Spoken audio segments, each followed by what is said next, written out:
Ya, a ver chicos, buenas tardes con todos. Ya se han conectado la mayoría, somos aproximadamente un poco más de la mitad. A ver, como les comenté justo hace unos momentos, mientras esperamos que sus demás compañeros se conecten, primero me reconfirmen por favor que me puedan escuchar bien. ¿Se me escucha claro? Sí, sí se escucha claro. Ya, perfecto. Solamente para reconfirmarles nuevamente lo que ya saben, hoy a las 3:30 tienen el control de lectura, que va de 3:30 a 4:30. Así que para que lo tengan presente y no se les vaya a pasar el timing, vamos a cerrar justamente en ese lapso de tiempo para que puedan continuar brindando su control de lectura. Y de hecho lo que Una pregunta, buscamos, disculpa Mario, disculpa que te corte. ¿Es de 3:30 a 4 o a 4:30? Me pareció escucharte ahorita. no, de 3:30 a 4. Sí, ajá. Ya, gracias. Sí. A ver, nuevamente, el control de lectura, como les comentaba, es de 3:30 hasta las 4. De hecho, va a durar 30 minutos, son aproximadamente 9 preguntas, algunas son opciones múltiples, y la mecánica es la misma, va a ser por Paideia, la misma que hemos trabajado desde siempre. Así que cualquier duda o pregunta que pueda pasar ahí con el control me escriben inmediatamente y lo solucionamos. Sí, pero vamos a acabar la sesión justamente para que puedan empalmar con el control de lectura. Como saben, el control de lectura, los estados financieros con el anuncio y el recordatorio que les puse es de la empresa Shogun Generación Eléctrica S.A. y el capítulo 7 que es Financial Analysis Techniques del libro que utilizamos como bibliografía recomendada. ¿De acuerdo? A ver, entonces, dicho esto, primero vamos a hacer una breve recapitulación. Sé que la semana pasada fue una semana en la cual no hubieron clases en toda la universidad y justo se movieron algunas fechas que el profesor Bertolotto de hecho también lo comentó y se los envió por correo. Entonces, la próxima semana están siendo la práctica calificada. Eso no quita todo lo que ya hemos trabajado y las sesiones que hemos tocado previas para el contenido de esa semana. De hecho, vamos a hacer principal foco nuevamente, como hemos prácticamente añadido una semana más previa a la PC para repasar esos conceptos que vimos la semana pasada.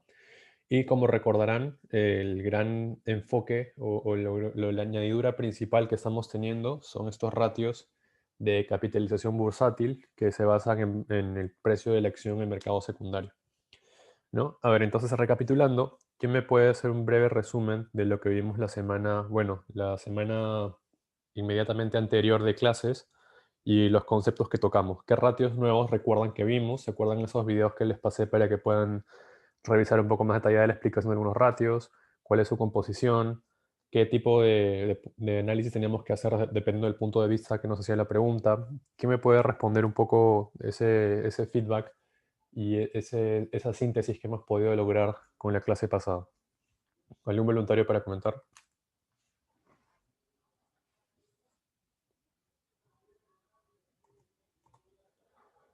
A ver, María Pía comenta el PER, ya, muy bien. ¿Qué cosa era el PER? ¿Quién recuerda específicamente qué cosa era el PER? Precio de elección sobre el beneficio. Ya, primero, el PER, recuerden, partíamos de que el PER era el Price to Earnings Ratio, que la fórmula era precio de la acción dividido entre beneficio por acción, ¿sí? Recordamos que tenemos que utilizar la misma métrica, si es precio por acción, beneficio por acción, ¿sí? Ahora, ¿qué otra forma podríamos calcular el PER si no fuera por acción? ¿Recuerdan?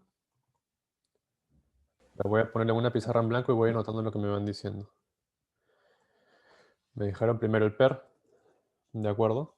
¿Qué otro ratio o qué otra forma de cálculo existe para el PER? La capitalización bursátil sobre los dividendos. Ya, perfecto. Si el PER lo vemos como precio de El precio de la acción acción sobre el ingreso por... entre beneficio por acción, que esto no es más que otra cosa que dividendo por acción, ¿no es cierto? También lo podemos ver mediante otra métrica, ¿no? Ya no por acción, sino justamente lo podemos ver como capitalización bursátil dividido entre Total de dividendos. dividendos repartidos, ¿no? Total. ¿Sí? ¿Se entiende la figura? Básicamente en uno estoy calculando lo mismo, porque recuerden que la capitalización bursátil es precio de la acción por cantidad de acciones en circulación. Y el total de dividendo es dividendo por acción por cantidad de acciones en circulación. Entonces, básicamente, al quitar del numerador y denominador la cantidad de acciones en circulación, me quedan precio de acción y beneficio por acción o dividendo por acción. Entonces, si tienen datos incompletos de alguna parte, pueden igual calcular el PER con si fuese por acción o si fuese niveles agregados totales. ¿Sí? A ver, ¿qué otro comentario teníamos del PER? Aparte de eso, ¿qué nos indicaba el PER? ¿Recuerdan? La rentabilidad anual. Ya, de alguna forma la rentabilidad anual, pero a ver, si yo te digo que el PER de una empresa es 5 y el de otra es 7, ¿cuál elegirías y por qué? La de 5 porque recuperaría mi dinero más rápido. Ya, entonces el PER no necesariamente es rentabilidad como tal, sino el PER que nos expresa en palabras sencillas. Al ser precio por acción entre el beneficio, que es el dividendo de cada acción, indirectamente, ¿qué me está dando ese ratio? La cantidad de años. Ya, la cantidad de años que me tomaría a mí como inversionista el poder recuperar mi inversión a base exclusivamente de dividendos. ¿No es cierto? Si yo estoy pagando $10 por esta acción y cada año reparten $1 de dividendo por acción, 10 entre 1, 10, me voy a demorar 10 años en poder ir acumulando dividendos para que representen los $10 que gasté inicialmente en comprar esa acción. Ahora, ojo que en este cálculo no estamos considerando, o sea, es excluyente de cualquier potencial ganancia o pérdida de capital que pudiéramos tener. Porque recuerden que el mismo hecho de tener la acción, tienes un dividendo que es un ingreso y luego yo puedo revender la acción y ganar o perder dinero por esa apreciación de capital. Si mi acción antes valía 10 y ahora vale 12, ganaré 2 por revenderla. O si vale 9, perderé 1 por revender. ¿Sí? El PER se basa exclusivamente en la parte de dividendo. ¿Sí? Muy bien. Hemos visto esto. Vamos a elegir cada vez empresas con un PER menor. ¿De acuerdo? ¿Qué limitantes tiene el PER? ¿Se acuerdan? ¿Se acuerdan este video que vimos en las cuales era un poco más didáctico y hacía dos tipos de ejemplos? Ponía un PER para cada uno y te daba algunas limitantes. ¿Qué cosas no contempla el PER? El ratio es solamente comparable entre empresas de la misma industria. ¿Ya? Limitantes solamente para empresas de la misma industria. ¿Qué otro limitante puede tener el PER? No incluye deudas. No incluye apalancamiento. Muy bien. ¿Qué otra limitante tiene el PER?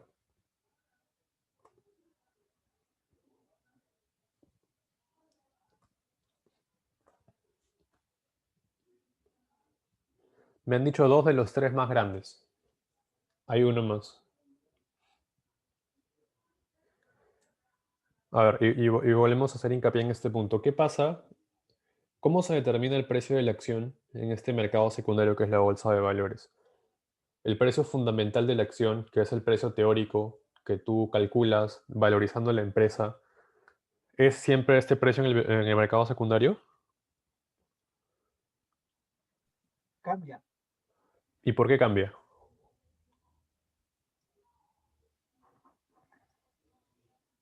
¿Qué cosas ¿Por incluye este situaciones precio? externas? ¿Cómo? ¿Por situaciones externas? Ya, pero esas situaciones externas, ¿cómo influyen en el precio? A ver, yo te digo, tú eres accionista de una empresa A, tienes acciones y sale una noticia de esta empresa. ¿El hecho de que salga solamente esta noticia hace que el precio suba o baje o pasa algo más? Las expectativas que tiene la empresa, ¿Las expectativas de quiénes? de la empresa. De los inversores. De los inversores. ¿Sí? Ah, ¿Por qué? Porque una expectativa del inversionista va a gatillar un movimiento de oferta o demanda agregada. Si es que el inversionista tiene una expectativa diferente a la cual tuvo momentos anteriores o días antes en un T-1 cuando compró la acción, si sale una noticia negativa, por ejemplo, puede gatillar ventas grandes de bloques de acciones de cada accionista porque quieren liquidar su posición y no quieren tener el título dentro de su contabilidad. Entonces, ¿qué va a pasar? Básicamente todos van a vender, se va a vender, el precio va a caer porque cuando hay muchas ventas saben que obviamente el precio tiene la baja y eso va a gatillar que el precio de la acción vaya disminuyéndose. Por lo tanto, el PER también va a verse, entre comillas, modificado, pero por esta potencial expectativa de los inversionistas. ¿Sí? Entonces, esas son las tres grandes limitantes que conlleva el PER. ¿De acuerdo? Antes de entrar un poco más en detalle en números, quiero terminar de cerrar esas ideas. ¿Qué otro ratio hemos visto la semana pasada? Ya me dijeron el PER, veamos ahora otro ratio. ¿Qué otro ratio hemos visto la semana pasada? Y también lo han visto en clases, dicho sea de paso. El DPO, ¿Ya? DPO. ¿Qué cosa quiere decir DPO? ¿cuánto me da como accionista en comparación a lo que me podría dar en realidad? Ya, el DPO es básicamente en inglés el Dividend Payout Ratio, ¿sí? Traducido al español es cuánto estoy repartiendo como dividendo, ¿sí? ¿Cuál es la fórmula? La fórmula es, ¿alguien me puede ayudar? ¿Se acuerdan cuál es la fórmula? EPS entre EPS. ¿Ya? ¿Y esto qué quiere decir? Dividiendo por Si quieren, para hacerlo estrictamente técnico, lo voy a escribir en inglés, es Dividend per share por y entre earnings per share, ¿de acuerdo? ¿Qué quiere decir? Dividends per share, ¿qué cosa es? Es dividendo por acción entre ganancias por acción. entre earnings per share. ¿Cómo lo conocen ustedes en el estado de resultados? Utilidad. Claro, Utilidad. utilidad ¿Utilidad por acción. por acción? Utilidad por acción o conocido coloquialmente como UPA, ¿no es cierto? Que lo pueden ver en la última línea en el estado de resultados. ¿Sí? Ahora, este ratio de DPO, ¿qué me dice? Me dice cuánto de mi utilidad neta efectivamente estoy repartiendo como dividendo, ¿no es cierto? Siempre va a estar entre 0 y 100% o 0 y 1 si lo miden como números nominales, porque justamente 1 o 100% va a ser si es que yo divido toda mi utilidad neta a mis accionistas. ¿De acuerdo? Y acá había un ratio que lo complementaba, ¿se acuerdan? Que era el RR o el Retention Rate. Y este ratio básicamente era el complemento, ¿sí? ¿Recuerdan? Era 1 menos el DPO. ¿Por qué? Es lo que no estoy dividiendo, no estoy dándolo con mis accionistas, sino es lo que me estoy quedando en la empresa. ¿De acuerdo? Y este ratio estaba fuertemente ligado a ¿qué cosa?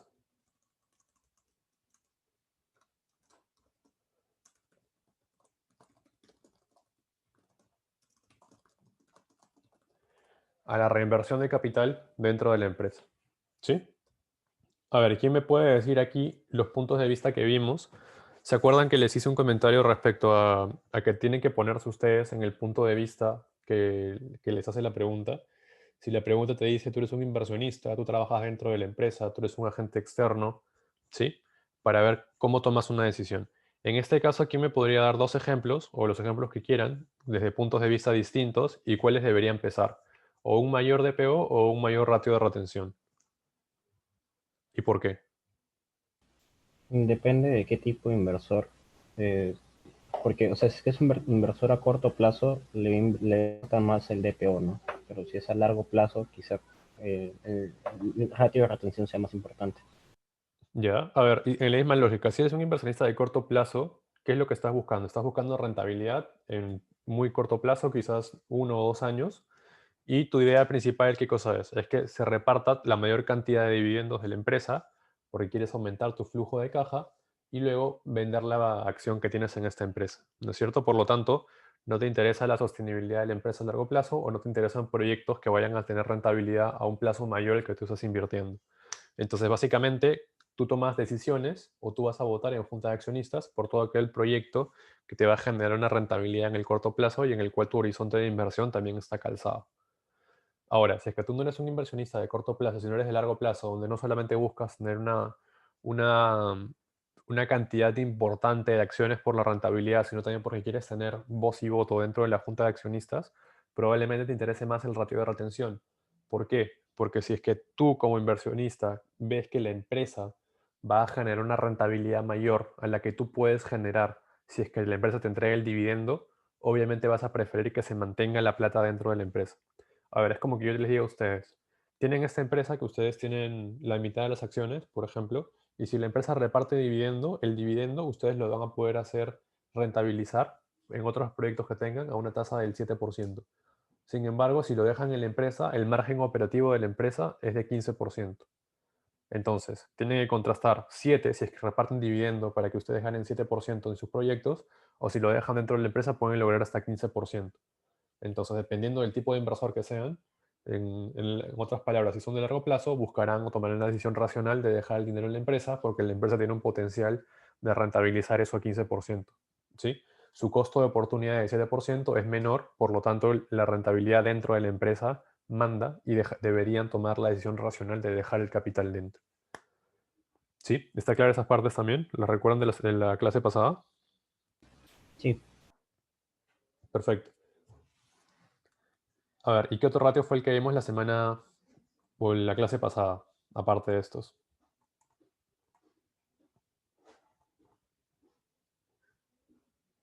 ¿Recuerdan? Vimos DPO per el retention rate. ¿Qué otro ratio? Bueno, voy a ir a ponerlo por acá igual. Vimos la capitalización bursátil, ¿sí? Que básicamente era, ¿recuerdan? Precio de la acción por número de acciones en circulación, ¿de acuerdo? ¿Qué otro ratio había? Teníamos el dividend yield. ¿Se acuerdan cómo era? Dividendo sobre precio de la acción. Dividendo sobre el precio de la acción. ¿Y qué reflejaba esta ratio?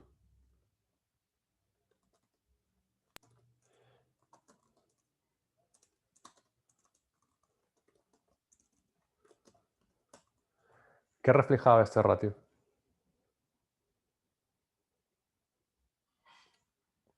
¿Sí? ¿Se acuerdan? Este ratio básicamente lo que me decía es, podía comparar el dividend yield entre varias empresas y poder contrastar o sea, me está traduciendo la rentabilidad directa de mi inversión en esta empresa. Ya no lo estoy viendo a medida de años, o sea, cuántos años me va a demorar poder conseguir recuperar mi inversión inicial por medio de dividendos, sino me va a decir cuánto es lo que el dividendo me está generando en relación al precio que pagué por él. Entonces ya es comparable de alguna forma también con otro tipo de empresas y otras industrias. ¿Por qué? Porque estoy calculando simplemente la rentabilidad del dividendo. Ya no estoy comparando el número de años. ¿Sí? Es una métrica un poco más usada que también puede ayudarlos a contrastar con el PER. ¿Qué otro ratio fue que vimos la clase pasada? Capitalización bursátil, dividend yield. Gonzalo, levantaste la mano, creo.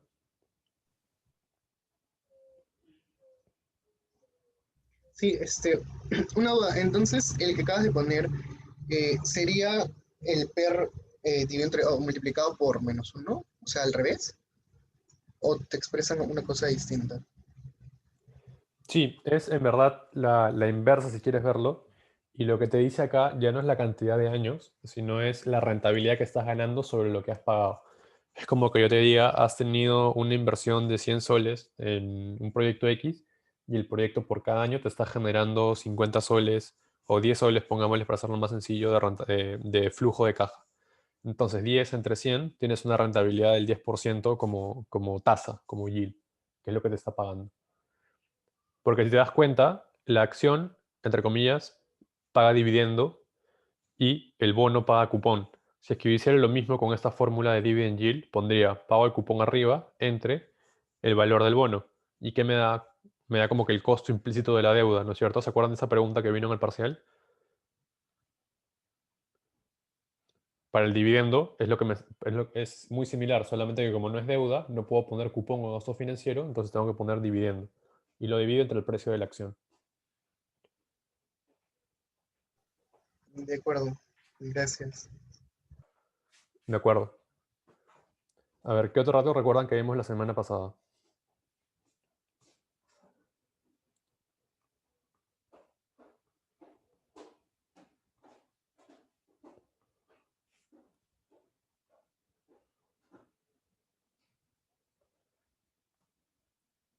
Ya, a ver, si ya no hay más comentarios, quiero mostrarles un poco esto aterrizado también en lo que han estado viendo en clases y cómo se ha hecho el link.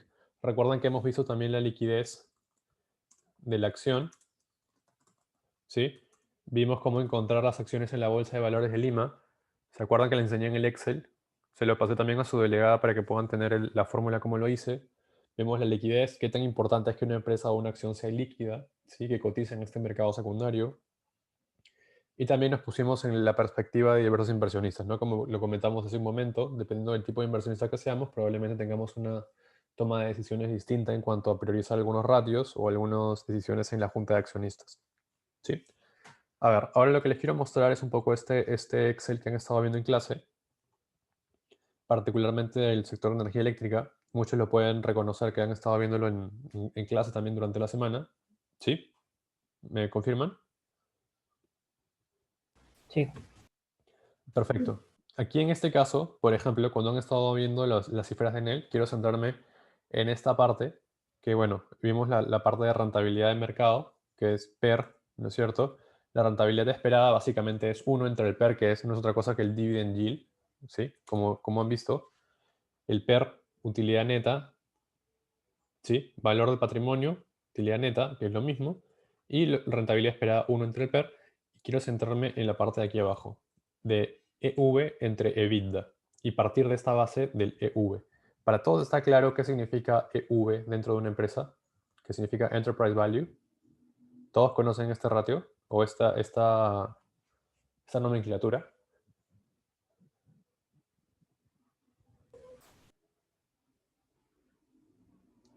¿Sí? ¿Alguien me podría dar un breve resumen de qué cosa es el Enterprise Value de una empresa?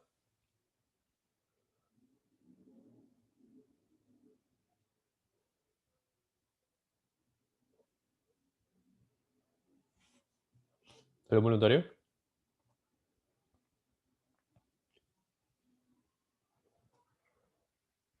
A ver, el Enterprise Value de una empresa, en español, básicamente traducido, es textualmente valor de empresa. ¿Sí? Valor de empresa no desde un punto de vista cualitativo, sino cuantitativo. Ahora, ¿cómo podemos valorizar una empresa? Que esto es lo que nos dice el ratio, valorizar una empresa. Una empresa la puedes valorizar mediante distintos métodos. Puedes utilizar un análisis de flujo de caja descontado, que lo van a ver en cursos de finanzas dentro de la carrera. Pueden hacer un análisis por múltiplos, que básicamente para eso nos sirve el Enterprise Value, o pueden hacer un acercamiento, un approach de transacciones precedentes, que es una empresa parecida donde haya sido vendida en el mercado, que sea de la misma industria, del mismo tamaño, me da un sentido del precio que se pagó por esa acción, por esa empresa. Entonces puedo replicarlo mediante algunos ajustes de más y menos en cuanto al ajuste operativo que pueda tener mi empresa y también por el tamaño, poder llegar al valor que tenga la otra empresa a través de una transacción pasada. Un análisis por flujo de caja descontado es básicamente proyectar mi estado de resultados en un periodo de 5, 10, hasta 15 años, en algunos casos incluso más, hasta 20. Asumes algunos ratios, algunas perpetuidades, unos crecimientos y traes a valor presente todos los flujos que te quedan producto del free cash flow to the firm, que es básicamente el flujo de caja de la empresa. Lo traes a presente y dices, ok, traído a presente, esto es lo que mi empresa me generaría en 10 años y esto es lo que vale para mí el día de hoy. Y si quiero venderla, esto es lo que debería de cobrar. ¿Sí? Ahí María Pía comenta, ayuda a obtener el valor de mercado de sus activos con independencia de cómo está financiada. Así es, tal cual. Lo que te dice este ratio es, como lo comentaba, es el valor de la empresa a mercado independientemente de cómo esté la estructura de financiamiento. Y ahí quería llegar. ¿Por qué? Porque, como les comentaba en estas digamos, vías alternas para calcular este ratio, que era el flujo de caja descontado de transacciones precedentes, cuando hacemos una valorización por múltiplos, que básicamente toma como dato el Enterprise Value, lo que buscamos es hacer un múltiplo. ¿Qué es un múltiplo? Es un ratio. Por ejemplo, si yo digo, el valor de mi empresa es, en este caso, 808, y mi EBITDA en este caso es, perdón, el valor de la empresa es 5.655, ¿sí? Millones. Y el EBITDA es 808 millones. Pongámosle una cifra. Entonces, el ratio Enterprise Value entre EBITDA va a ser de 7. Si es que yo busco un comparable y esta empresa ya tengo un ratio de comparable de 7, lo que yo puedo hacer es decir, ok, si yo tengo un EBITDA como de 100 millones y no de 800, igual, tengo una estructura de costos parecida, estoy operando dentro de la misma industria, tengo márgenes parecidos y entonces si mi EBITDA es de 100, puedo calcular mi valor empresa multiplicando ese 100 por el ratio, por el múltiplo de 7. Entonces el valor empresa en este caso sería 700 millones. ¿Sí? ¿Qué nos dice este ratio de valor empresa entre EBITDA? Nos da un comparable para el cual podemos sentar un precedente y poder hacer una comparación en empresas que de alguna forma son distintas, pero tienen algunos puntos en común, como por ejemplo puede ser misma industria, un tamaño similar, un nivel de ventas también parecido, unidades de negocio similares, estructura de costos similares. Entonces nos ayuda a darnos un sentido de cuánto es este múltiplo. Es como que ustedes digan, ok, quiero vender un departamento en, no sé, San Isidro a $1.000.000 que tiene X metros cuadrados. Calculan el metro cuadrado y luego ese metro cuadrado lo quieren extrapolar a otra zona parecida a San Isidro, digamos, no sé, Miraflores. Entonces calculan cuántos metros cuadrados tiene otro departamento y lo multiplican por ese múltiplo, que es el precio por metro cuadrado que ya sacaron de otro departamento comparable en San Isidro. ¿Sí?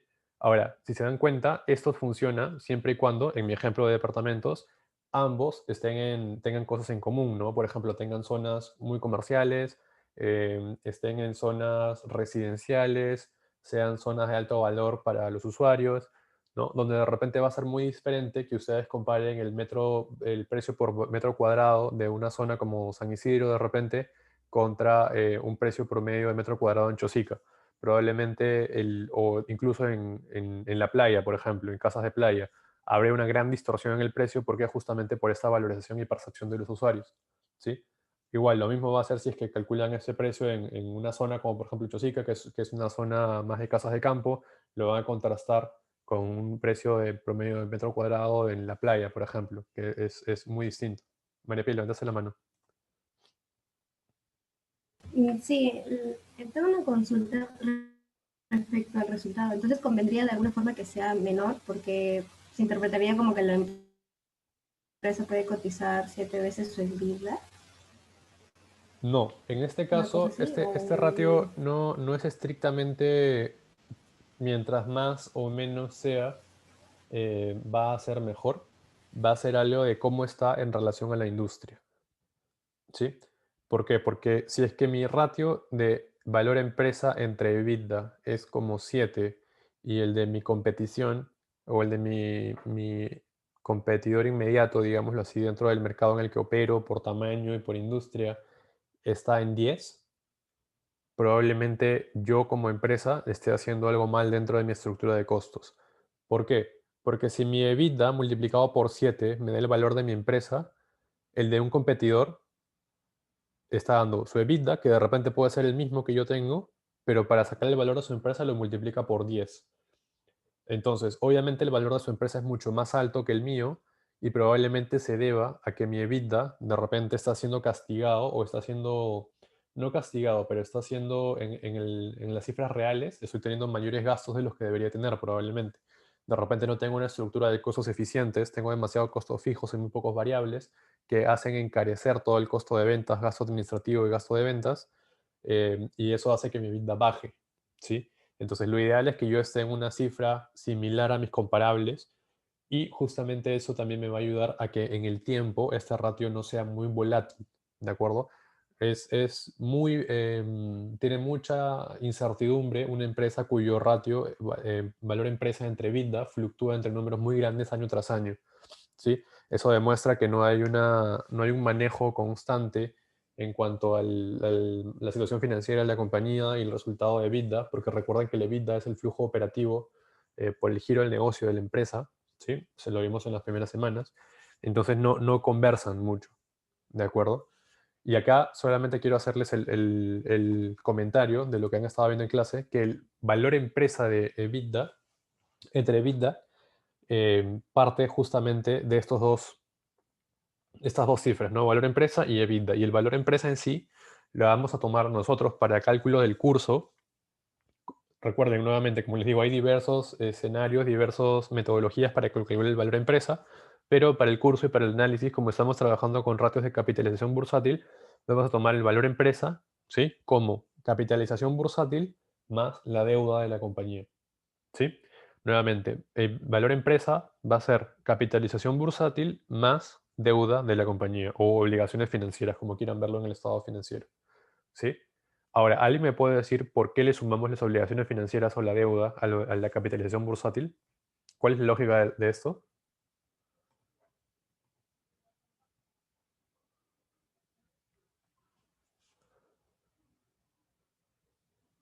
Sí, María Pía, vi tu pregunta en el chat. Dame un segundito y te la contesto. Quiero primero cerrar esta idea. ¿Alguien sabe la lógica de por qué sumamos la deuda a esta capitalización bursátil para poder obtener el valor empresa? ¿Por qué la sumamos y por qué no la restamos, por ejemplo? Por la ecuación contable, o sea, para que sea equivalente a los activos, por así decirlo. Ya, ojo, pero capitalización bursátil no tiene nada que ver con contable, porque estamos hablando del precio de la acción a nivel de mercado multiplicado por la cantidad de acciones en circulación. Precio de mercado ya no hace que te cuadre a nivel de activo porque no es valor nominal de la acción. En el caso de la suma de las obligaciones financieras sería porque busca de alguna forma ignorar todos estos quizás impuestos o algunas obligaciones que ha tenido que no permita que sea comparable con los demás. Ya, por un lado, sí, te hacen un punto correcto. ¿Cuál es tu nombre, perdóname? María Pía. María Pía, perdón. Ya, perfecto, María Pía, estás en un punto correcto y justamente la idea central va ligada a lo que has comentado. Va un poco por ahí, pero estrictamente se le suma la deuda porque tú tienes que ponerte nuevamente en el punto de vista de un comprador de la empresa. Alguien que puede ser otra empresa o alguien que quiera comprar la empresa en su totalidad. Si tú vas a comprar la empresa, ¿qué es lo que vas a hacer? Si la empresa cotiza en bolsa, probablemente lo que vayas a hacer es ir a la bolsa de valores y un método de compra es que pongas una oferta para comprar todas las acciones que hay en circulación. Si quieres comprar todas las acciones que hay en circulación, ¿qué estás pagando? Estás pagando capitalización bursátil, ¿no es cierto? Porque estás pagando precio de la acción multiplicado por todo el número de acciones que hay en circulación. Entonces vas a pagar la capitalización bursátil. Pero a esto, la empresa no es tuya todavía. ¿Por qué? Solamente sería una parte. Porque si tú estás pagando solamente la capitalización bursátil, la empresa aún tiene deuda. Y al tener deuda, es como si la empresa fuera, en cierta forma, también parte de esos inversionistas. Si una empresa tiene un préstamo con un banco, de alguna forma este banco tiene cierta potestad sobre la empresa hasta que le termine de pagar el préstamo. ¿Sí? Recuerden que ante un escenario de default, que es de quiebra, primero liquidan los pasivos. Entonces, si es que la empresa liquida, primero se le paga al banco que te hizo el préstamo y luego recién como última línea el accionista. Entonces, tú como nuevo comprador, lo que vas a pagar, si quieres tener la empresa en su totalidad, va a ser la capitalización bursátil más toda la deuda que pueda tener la compañía para lograr desapalancarla y que sea totalmente tuya. ¿Sí? Eso es lo que tienes que sacar de tu bolsillo. ¿Clara la idea?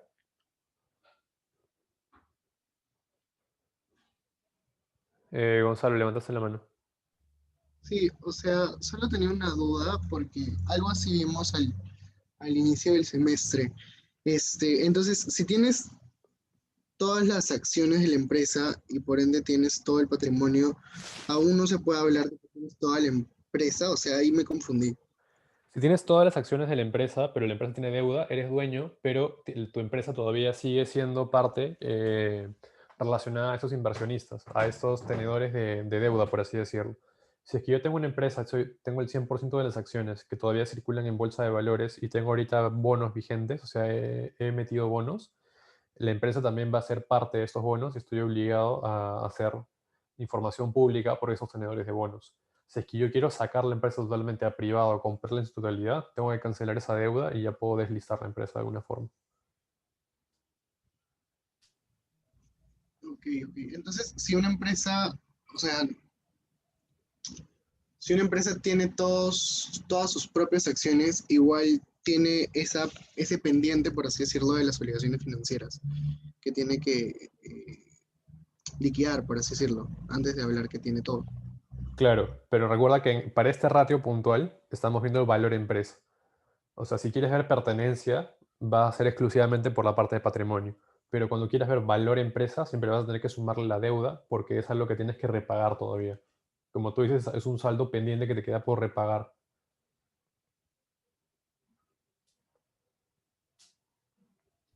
Sí, de acuerdo. Me quedó claro, gracias.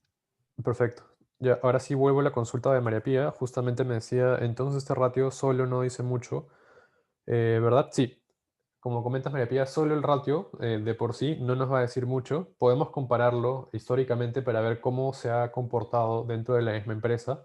Y lo que vamos a poder determinar es, uno, ver si efectivamente ha tenido un comportamiento estable a lo largo de los años.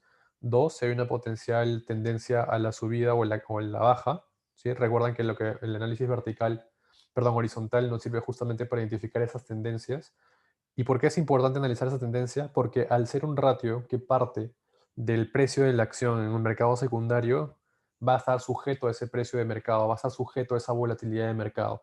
Entonces, de alguna forma, este ratio, si es que el precio de la acción fue volátil, se va a traducir en este ratio y nos va a mover la aguja en el ratio valor empresa entre EBITDA. Entonces, si es que tú haces un análisis de año tras año de cómo se fue moviendo, probablemente tengas que justificarlo, uno, por el lado del EBITDA, obviamente, para ver si es que hubieron cambios importantes, y dos, por el lado de cómo fue que afectó el valor empresa, probablemente si hubieron más o menos obligaciones financieras, pero creo yo que el gran grueso va a venir por el precio de mercado de la acción. ¿Por qué? Porque si el precio de la acción se duplica de un año para otro, prácticamente ya te distorsionó todo el ratio, te lo modificó. Entonces se va a volver súper volátil. Y eso es justamente lo que quieren analizar con ese tipo de análisis.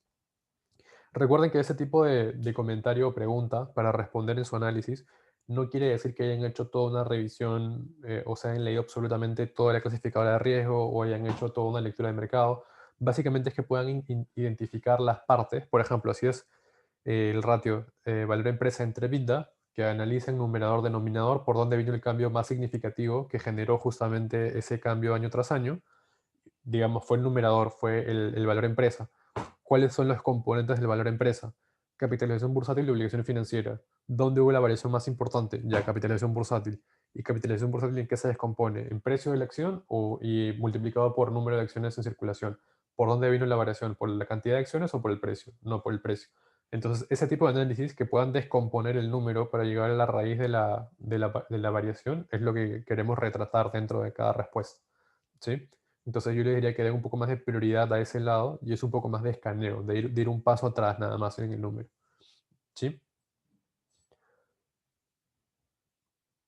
Perfecto, entonces como les comentaba, el ratio de por sí solo dentro de la empresa lo pueden contrastar año tras año para ver un poco la volatilidad y el riesgo que pueda haber, cómo se ha ido moviendo año tras año. Y dos, cuando lo pueden comparar contra la industria. ¿Sí? Obviamente si es que yo tengo un ratio valor empresa entre EBITDA mucho más bajo que el de la industria, quiere decir que hay un problema probablemente dentro de mi estructura de costos por el lado de la EBITDA o probablemente a nivel de mercado que el mercado me considera no muy rentable y por eso el precio de la acción está bajando. Entonces, tiene que estar a niveles de mercado. ¿Sí? Si es que no está a niveles de mercado, está por arriba o por abajo, justamente es materia también de que puedan entrar un poco más a detalle y ver qué está pasando. Probablemente, y les digo, siendo un poco más dando un poco más de detalle, el gran grueso de esta variación casi siempre va a venir por el precio de la acción. Entonces también es algo que pueden revisar y que tienen que revisar, mejor dicho, en la web de la Bolsa de Valores para que puedan ir dándose cuenta de cómo se va comportando el precio de la acción que están analizando. ¿Sí?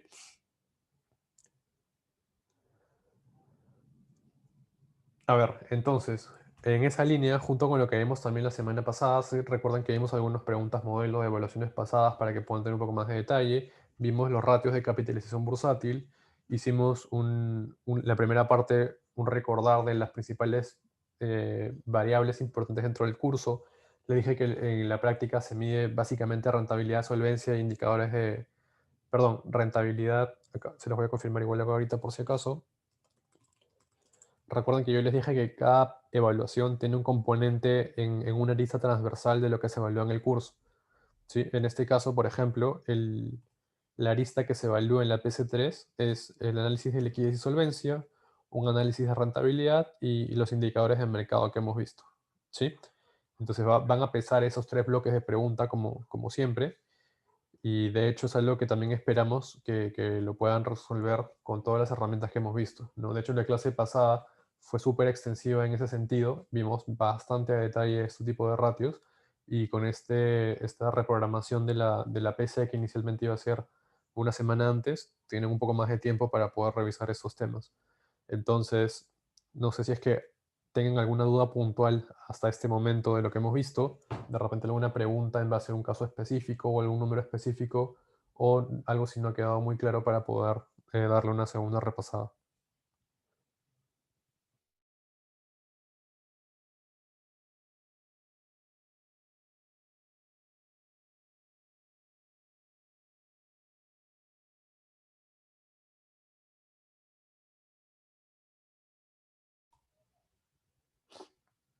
¿Sí? ¿Alguna pregunta, consulta? A ver, si es que no hay preguntas, quiero resaltar nuevamente esta importancia de la liquidez también del precio de la acción en el mercado secundario. ¿Sí?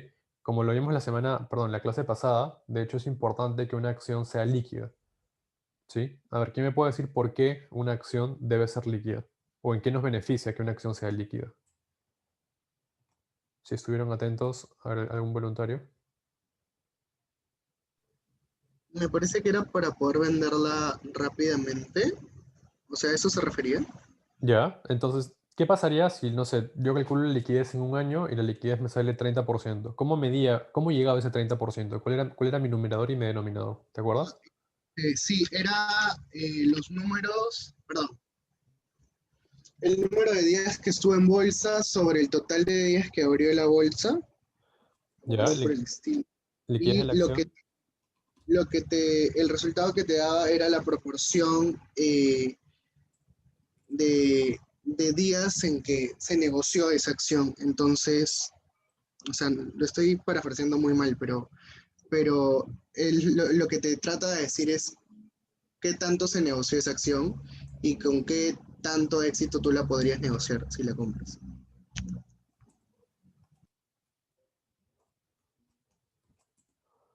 Ya. A ver, dame un segundo, siempre estoy tomando nota.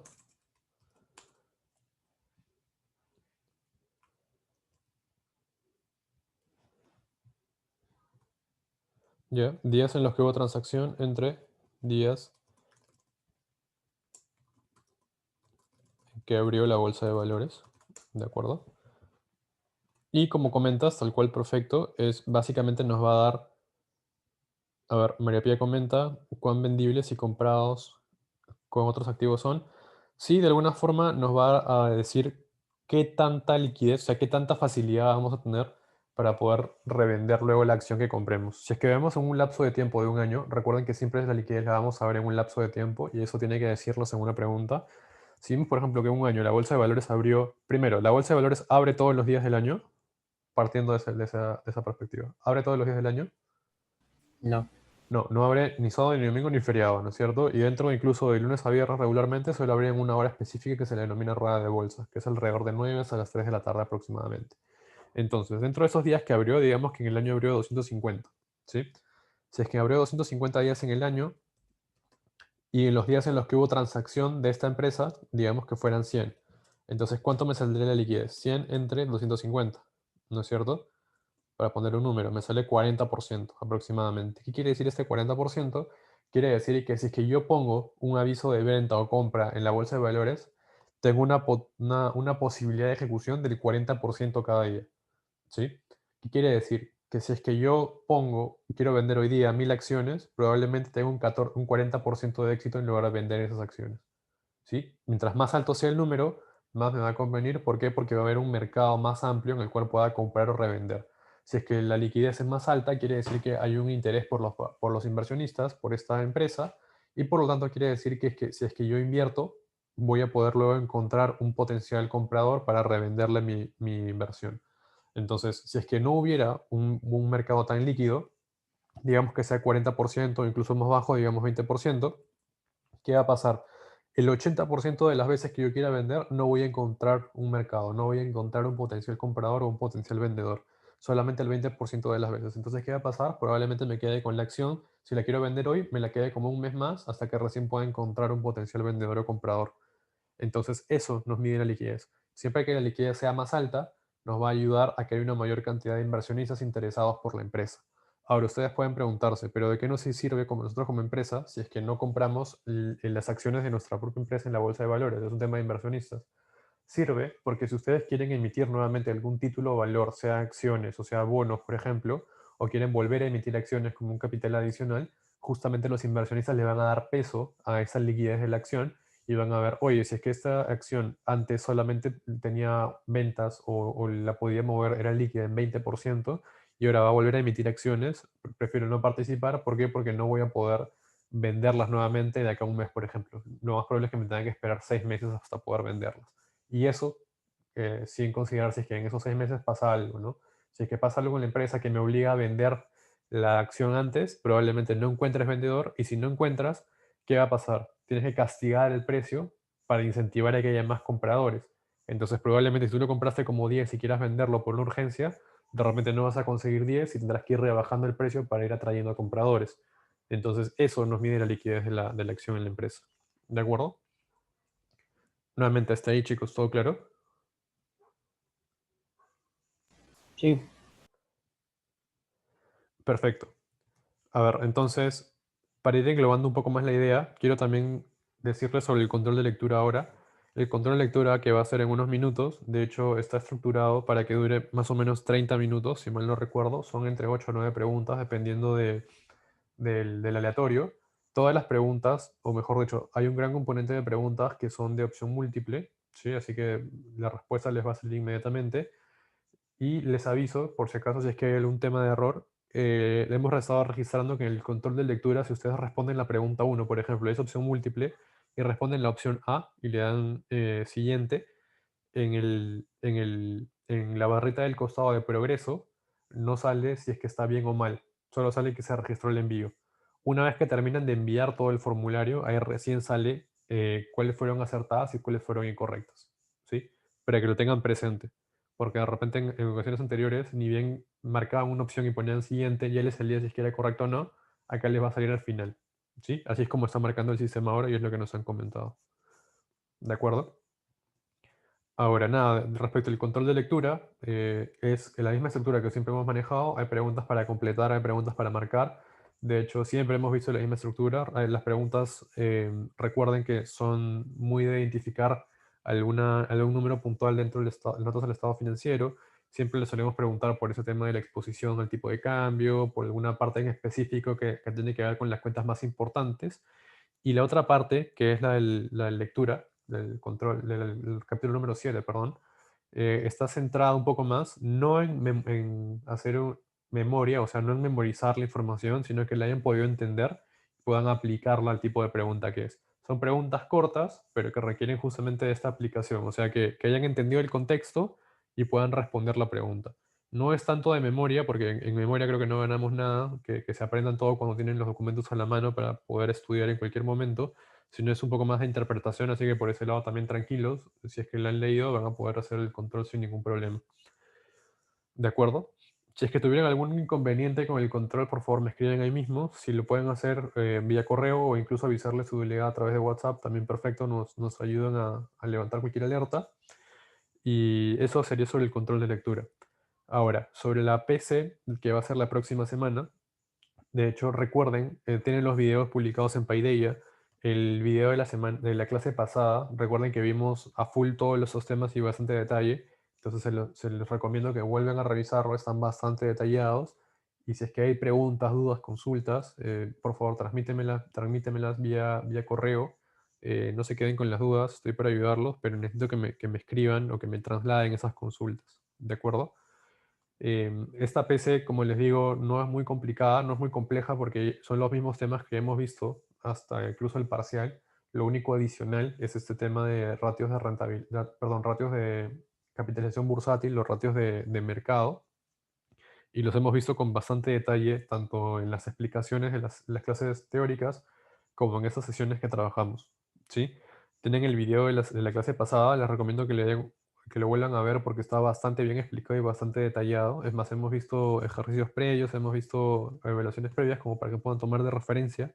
Así que está bastante bien detallado en cuanto al contenido, cómo se resuelven el tipo de preguntas, los cálculos que podemos hacer, qué punto de vista, que eso es súper importante, estamos asumiendo. Somos un inversionista de corto plazo, somos un inversionista de largo plazo, buscamos el desarrollo sostenible de la empresa, buscamos una rentabilidad a muy corto plazo, buscamos poder tener una participación mucho más activa en la empresa y tener un voto en la junta de accionistas, ¿sí? Buscamos que simplemente la empresa nos genere rentabilidad y ya. Entonces, ese tipo de preguntas, que justamente era lo que conversábamos, es súper importante que lo tengan bien mapeado, que puedan ponerse en los zapatos de quien hace la pregunta.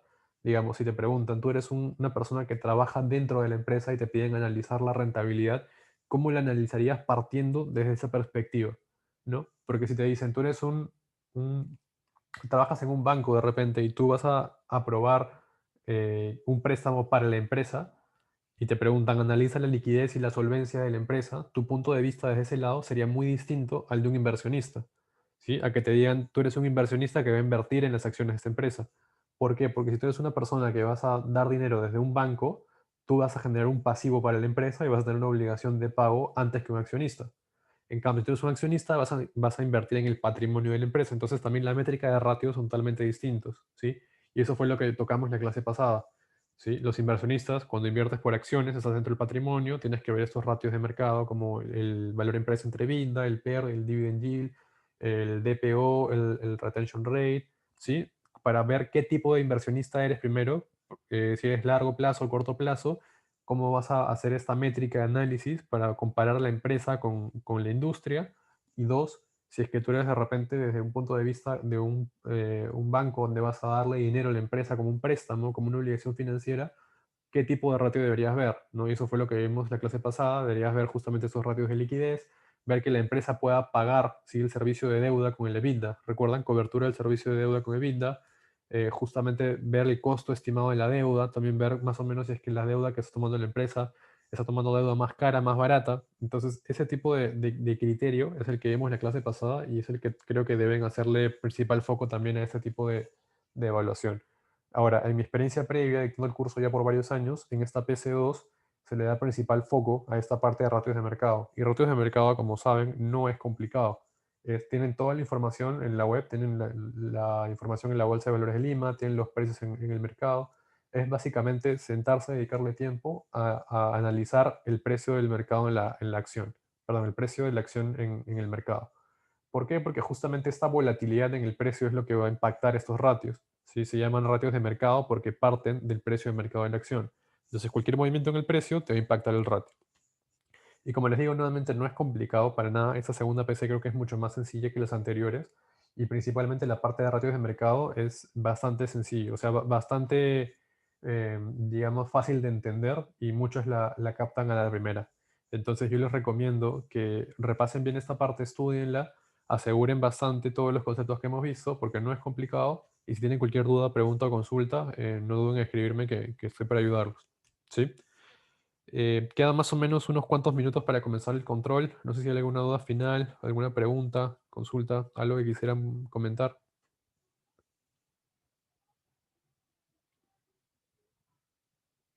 ¿Todo claro, chicos? Una pregunta, Mario, ¿dónde está el control? Porque no lo encuentro, recién va a salir, solo me sale el control 1 y 2. Va a las 3:30 se habilita el espacio. Apenas en el reloj marquen 3:30 se habilitan los links. Sale en el paideia general del curso. Si recuerdan hay que hay control 1, control 2 y está el nombre de cada jefe de práctica al costadito. Entonces ustedes van a ver control de lectura 3, el horario y mi nombre al costado. Tienen que entrar a ese. Gracias. Perfecto, chicos. Entonces, eso sería. Recuerden que igual, Fiore, te pasé creo que el Excel en la clase pasada donde estaban los cálculos de la liquidez de la acción. ¿Llegaste a compartir a tus compañeros?